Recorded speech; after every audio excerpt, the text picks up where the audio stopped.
Hello, hi, ನಮಸ್ಕಾರ. ಎಲ್ಲರೂ ಹೇಗಿದ್ದೀರಾ?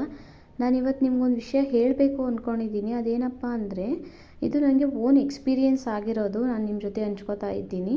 ನಮ್ಮ ರಿಲೇಷನಲ್ಲಿ ಒಬ್ಬರು ಯಾವಾಗ ಸಿಕ್ಕಿದ್ರೂ ಇದೇನು ಮುಖ ಕಪ್ಪುಗಾಗೈತೆ, ಮತ್ತು ಗುಳ್ಳೆ ಆಗೈತೆ, ಮುಖದಲ್ಲೆಲ್ಲ ಪಿಂಪಲ್ ಆಗೈತೆ, ಹಾಗಿದೆಯಾ ಹೀಗಿದೆಯಾ, ಕೂದಲೆಲ್ಲ ಉದುರೋಗ್ತೈತೆ, ಕೂದಲೆಲ್ಲ ಕೆಂಜ್ಗೆ ಆಗ್ತೈತೆ, ಕಪ್ಪುಗಿಲ್ಲ, ಉದ್ದಕ್ಕಿಲ್ಲ, ಹಾಗಿಲ್ಲ ಹೀಗಿಲ್ಲ, ಮುಖ ಈ ಥರ ಆಗ್ತೈತೆ, ಆ ಥರ ಆಗ್ತೈತೆ, ಅದನ್ನ ಹಚ್ಚಿ ಇದನ್ನ ಹಚ್ಚಿ ಎಲ್ಲನೂ ಹೇಳ್ತಾನೇ ಇದ್ದರು. ಅವ್ರಿಗೆ ನಾನು ಏನು ಹೇಳೋಕ್ಕೆ ಇಷ್ಟಪಡ್ತೀನಿ ಮತ್ತು ಎಲ್ಲರಿಗೂ ಏನು ಹೇಳೋಕ್ಕೆ ಇಷ್ಟಪಡ್ತೀನಿ ಅಂದರೆ, ಯಾವತ್ತೋ ಒಂದಿನ ವಯಸ್ಸಾಗಿ ಬಿದ್ದೋಗೋ ಈ ದೇಹಕ್ಕೆ ಅಷ್ಟೊಂದು ಇಂಪಾರ್ಟೆನ್ಸ್ ಕೊಡೋ ನೀವು ಪ್ರತಿಯೊಬ್ಬರಿಗೂ ಇಷ್ಟ ಆಗೋ ಥರ ಮನಸ್ಸನ್ನ ಯಾಕೆ ಇಟ್ಕೊಂಡಿರಲ್ಲ? ಲಾಸ್ಟ್ವರೆಗೂ, ಕೊನೆಯವರೆಗೂ ನಮ್ಮ ಮನಸ್ಸು ಹೇಗಿರುತ್ತೆ ಹಾಗೆ ನಮ್ಮ ಜೀವನ ಇರುತ್ತೆ. ನಮ್ಮ ಯೋಚನೆ ಹೇಗಿರುತ್ತೆ ಹಾಗೆ ನಮ್ಮ ಜೀವನ ನಡೀತಾ ಇರುತ್ತೆ. ನಾವು ಪಾಸಿಟಿವಾಗಿ ಥಿಂಕ್ ಮಾಡ್ತಾಯಿದ್ರೆ ನಮ್ಮ ಜೀವನ ಪಾಸಿಟಿವಾಗೇ ಹೋಗ್ತಾ ಇರುತ್ತೆ ಅನ್ನೋದು ನನ್ನ ಅನಿಸಿಕೆ.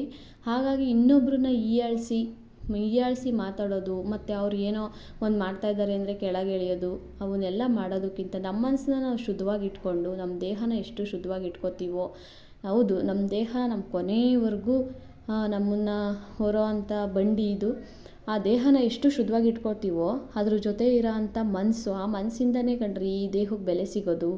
ಮನಸ್ಸೇ ಕರೆಕ್ಟಾಗಿಲ್ಲ, ನಾವೇನೋ ಹಾಗೆ ಹೀಗೆ ಮಾತಾಡಿಕೊಂಡು ಮನಸ್ಸಲ್ಲಿ ಕೆಟ್ಟ ಆಲೋಚನೆಗಳನ್ನ ಮಾಡಿಕೊಂಡು ಇದ್ದೀವಿ ಅಂದರೆ ಈ ದೇಹಕ್ಕೂ ಎಷ್ಟೇ ಸುಂದರವಾಗಿದ್ರೂ ಆ ದೇಹಕ್ಕೆ ಬೆಲೆ ಸಿಗೋದಿಲ್ಲ.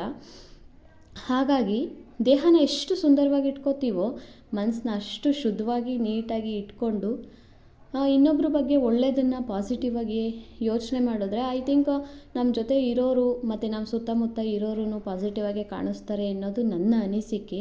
ಇದರಿಂದ ನಿಮಗೇನಾದರೂ ಬೇಜಾರಾಗಿದ್ದರೆ ದಯವಿಟ್ಟು ಕ್ಷಮೆ ಇರಲಿ. ನನಗೆ ಅನ್ನಿಸ್ತು, ಯಾಕೋ ಹೇಳ್ಕೋಬೇಕು ಅನ್ನಿಸ್ತು, ಸೊ ಹೇಳ್ಕೊತಾ ಇದ್ದೀನಿ. ನಾನಿಲ್ಲಿ ಮಾಡ್ತಾ ಇರೋದು ಮೇಕೆ ಕಾಲು ಸೂಪು ಮತ್ತು ಮೇಕೆ ತಲೆ ಸಾಂಬಾರು. ಇದ್ರ ರೆಸಿಪಿ ನಿಮಗೇನಾದರೂ ಬೇಕು ಅಂದರೆ ದಯವಿಟ್ಟು ಕಾಮೆಂಟ್ ಮಾಡಿ. ಮತ್ತು ಕಾವ್ಯಾಸ್ ಕಿಚನ್ನ ಫಾಲೋ ಮಾಡೋದು ಮರಿಬೇಡಿ. ಬಾಯ್, ಟೇಕ್ ಕೇರ್. ನಿಮ್ಮ ಜೀವನದಲ್ಲಿ ಯಾರಾದರೂ ಈ ಥರ ಹೀಯಾಳಿಸಿ ಮಾತಾಡೋರಿದ್ದರೆ ಅವರಿಗೆ ಈ ರೀಲ್ನ ಶೇರ್ ಮಾಡಿ. ಟೇಕ್ ಕೇರ್, ಬಾಯ್. ನೆಮ್ಮದಿಯಾಗಿರಿ, ನೆಮ್ಮದಿಯಾಗಿ ಊಟ ಮಾಡಿ, ನೆಮ್ಮದಿಯಾಗಿ ನಿದ್ದೆ ಮಾಡಿ. ಯಾವಾಗ ನಾವು ನೆಮ್ಮದಿಯಾಗಿ ನಿದ್ದೆ ಊಟ ಮಾಡ್ತಾ ಇದ್ದೀವಿ ಅಂದರೆ ನಾವು ಯಾರಿಗೂ ಅನ್ಯಾಯ ಮಾಡಿಲ್ಲ ಅಂತಲೇ ಅರ್ಥ. ಯಾರು ಅನ್ಯಾಯ ಮಾಡಿರ್ತಾರೆ ಅವ್ರಿಗೆ ಯಾವತ್ತೂ ನೆಮ್ಮದಿಯಾಗಿ ನಿದ್ದೆ ಬರೋದಕ್ಕೆ ಸಾಧ್ಯನೇ ಇಲ್ಲ. ಏನಂತೀರಾ? ಬಾಯ್, ಟೇಕ್ ಕೇರ್.